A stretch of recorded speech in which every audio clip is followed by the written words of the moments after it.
David reigned as king of Israel for 40 years. After God had given him success, he built a great palace. As David settled into his new home, he said, "It's not right that I am living in a palace of cedar while the house of God remains in a tent."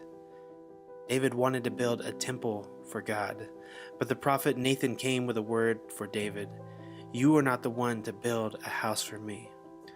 I will establish a house for you, and when your days are over, a son will succeed you. He will build a house for me, and I will establish his throne and his kingdom forever." God promised his unending love to David. He promised that the line of David would remain on the throne forever. There was a time when it seemed like this promise would not come true.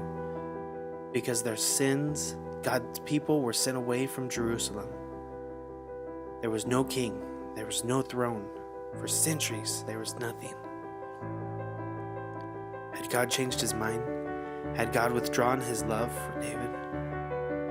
Fast forward 500 plus years.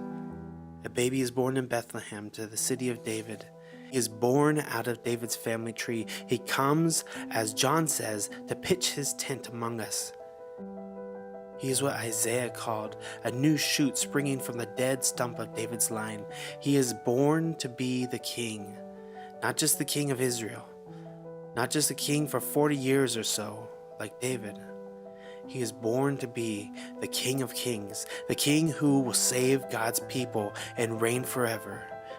Jesus is that King. He is God living among us. He is God loving among us. Not in a palace of cedar, but in a tent made of human flesh.